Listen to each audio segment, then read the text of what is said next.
শান্ত জলরাশি, সবুজ প্রকৃতি আর নীল আকাশ।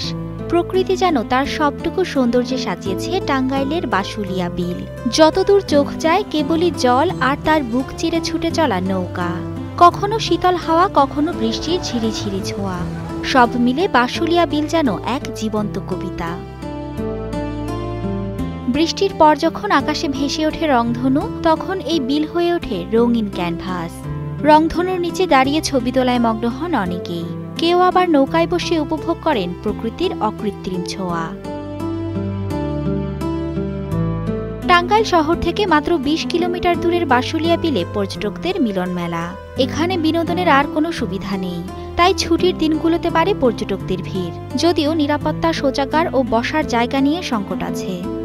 এই পর্যটন কেন্দ্রটা এখন চলমান আছে, এই জিনিসটা এখন ট্রেন্ডিং আছে। এখানে দেশ এবং দেশের বাইরে থেকে বিভিন্ন পর্যটকরা দেখতে আসে। কাইন্ড অফ এটা টাঙ্গুর হাওরের মানে একটা ছোট ভার্সন আর কি।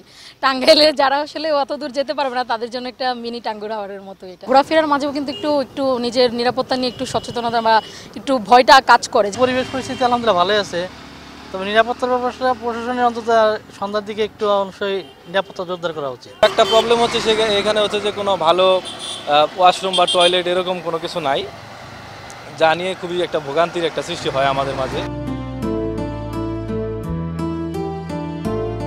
স্থানীয় উপজেলা নির্বাহী কর্মকর্তা জানান, পর্যটকদের নিরাপত্তায় তারা সজাগ। সৌন্দর্য বাড়ানো সহ আরও কিছু উদ্যোগও চলমান। আমাদের একটা পুলিশের টহল টিম প্রতিদিন বিকাল দুপুর ২টা থেকে রাত ৮টা পর্যন্ত কাজ করছে।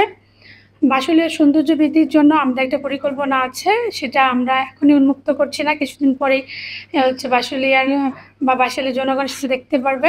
সরকারের জমি থাকলে আমরা এখনই পাবলিক টয়লেট করে দিতে পারতাম, যেহেতু জমি নাই এক্ষেত্রে আমরা জনগণের সাথে বসছি। হয়তো অতি শীঘ্রই আমরা একটা পাবলিক টয়লেট করার ব্যবস্থা করতে পারবো। প্রশাসনের সামান্য কিছু উদ্যোগ এই বিলকে টাঙ্গুয়ার হাওরের মতোই জনপ্রিয় করে তুলতে পারে বলছেন ভ্রমণ পিপাসুরা। Mithila Anjum, star news.